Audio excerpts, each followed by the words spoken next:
C'est l'outil clé pour mettre fin à une maladie ou plus largement à une pandémie. Au cours de l'histoire, les vaccins ont permis l'éradication de plusieurs maladies. Alors, qu'est-ce qu'un vaccin?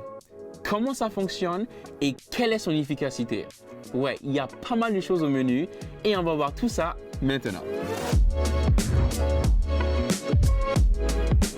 On est quand même assez content de faire cette vidéo parce que qui dit vaccin dit normalement la fin des problèmes. Et en effet, l'histoire nous donne raison. Plusieurs maladies ont totalement disparu grâce à l'arrivée des vaccins. Mais avant d'en parler, on doit commencer avec une question très simple. C'est quoi un vaccin? Alors, avant tout, il faut parler du système immunitaire. Pour résumer rapidement, le système immunitaire a pour rôle de défendre l'organisme contre les infections. Lorsqu'il est attaqué par un germe étranger comme un virus ou une bactérie, le système immunitaire réagit très vite pour s'en débarrasser. Et pour ça, il va activer ses cellules immunitaires et produire des anticorps. Mais c'est pas tout. En plus des anticorps, notre système immunitaire va aussi apprendre à reconnaître les germes qui causent la maladie grâce aux fameuses cellules mémoire. Bon, pour ça, le système immunitaire a besoin d'un peu de temps et c'est pour ça qu'on est plus malade la première fois car on n'a pas encore ces cellules mémoire. Les anticorps vont alors rester dans votre corps pendant plusieurs mois, mais la durée exacte est différente d'une personne à l'autre et d'un virus à l'autre. Quoi qu'il en soit, avec l'aide des cellules mémoire, ils pourront à nouveau se battre contre cette maladie si vous en avez besoin. Et oui, le travail d'équipe, c'est super important. C'est ce qu'on appelle donc la mémoire immunitaire. Ce qui nous amène donc naturellement au vaccin. Car un vaccin,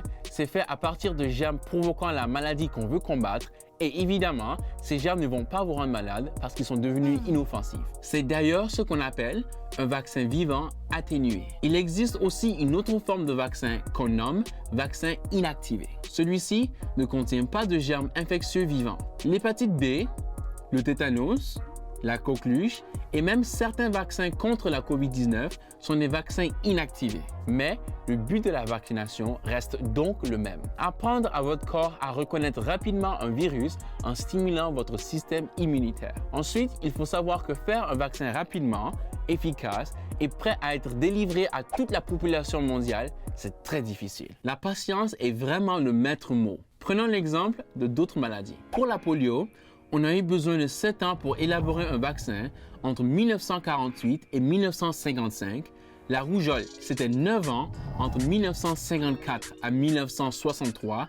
Et pour la varicelle, c'était carrément 34 ans. C'était entre 1954 et 1988. Donc là, on se rend bien compte à quel point c'est compliqué et à quel point il faut rester patient. Mais à situation exceptionnelle, mesure exceptionnelle. En temps normal, vous le voyez sur cette illustration.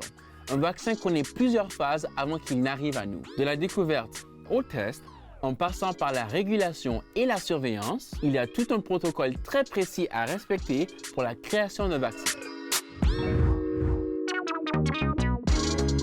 Pour la COVID, c'est exceptionnel. Je vous laisse le voir par vous-même.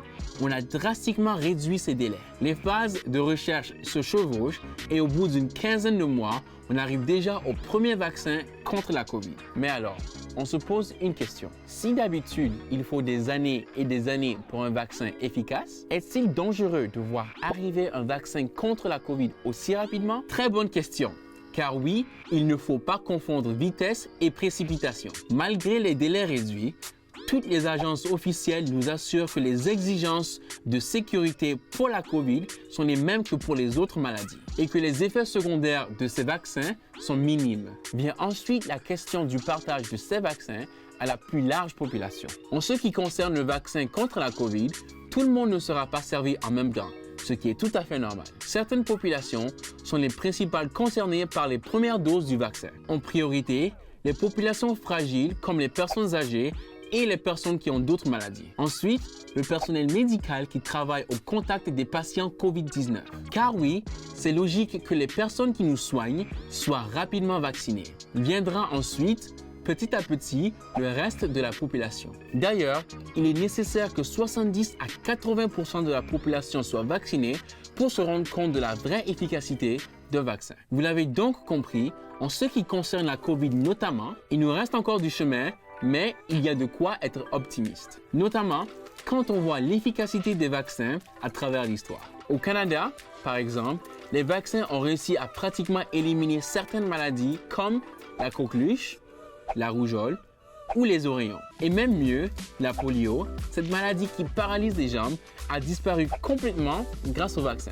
On souhaite tous que ce soit pareil avec la COVID. Voilà, c'est tout pour cette vidéo. Et surtout, on vous le rappelle, face à la COVID, protégez-vous et protégez les autres.